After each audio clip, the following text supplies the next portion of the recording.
Hello, YouTube, and welcome back to day 36, I believe, of Psychology Every Day. I'm studying personality psychology today, and I want to talk to you about some of the things that you can find in modern personality psychology that can be used to identify red flags in dating and relationships. Tomorrow I'm going to do green flags, so if you're more of an optimistic type, then stay tuned for that. But red flags is perhaps more important than green flags, because these things will, and I promise you this, they will absolutely become major problems in your relationship if you ignore them. And this is based on science, but also a lot of personal experience, and also experience of my friends. So let's get right to it.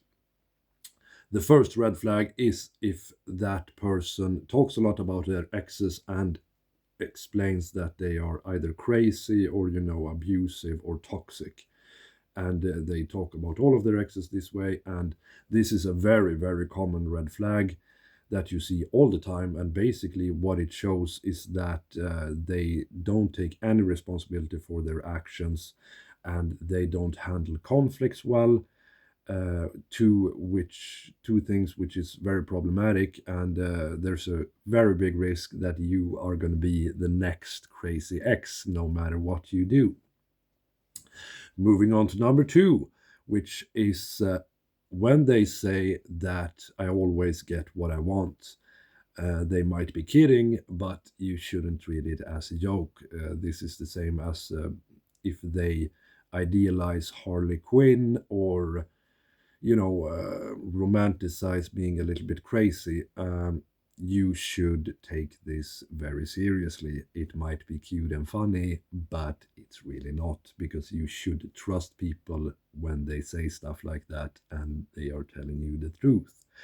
And when they say that they always get what they want, they absolutely mean that as well, and they will use any method to get what they want. So while they in word might be honest about, not honest, they might say that they are not jealous, they are not paranoid, and they are not controlling.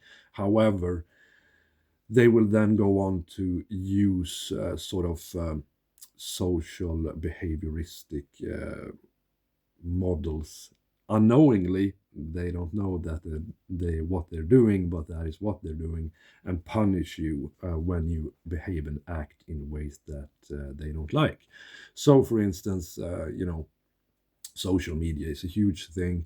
They might say that of course you can keep your social media, and they keep their social media, and they post anything they want.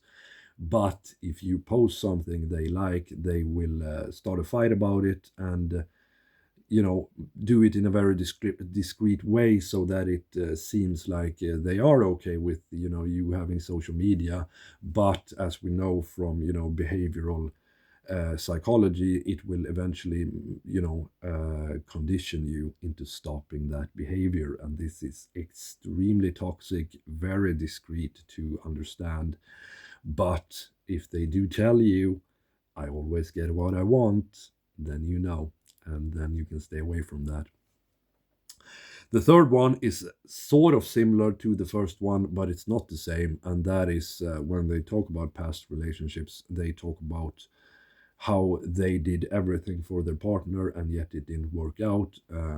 Because basically, this is sort of a reverse victim mentality, where they sort of they are telling you basically nothing was my fault. And this means that they don't take any responsibility for their actions, and they have a victim mentality, which means that they are not responsible for their actions, they are not responsible for their environment.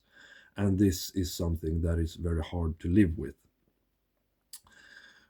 They don't apologize ever, and they make you apologize instead. And this is basically very low H, what is called in HEXACO, and it is a very big sign of actual narcissism. And So you have to remember that in relationships it takes two to tango, but most of the time, almost always, if you have a person that is, talking about their ex and how everything was their ex's fault, it is actually far more likely that it was the opposite, that it was that person's fault.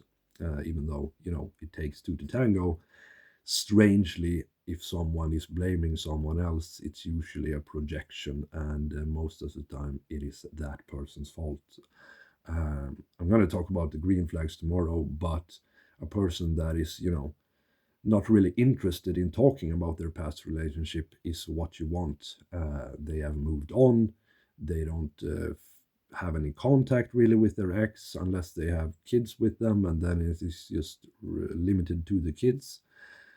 Because a bonus red flag, the fourth one, is they have a lot of contact with their ex and might possibly hang out with them as well. Huge red flag. Just stay miles away from this. Anyway, I'm going to keep studying, my personality psychology. We're up to 90 subscribers. Thank you so much to everyone who has subscribed, and please drop a like in the thumbs up below. Thank you so much, and I will see you tomorrow.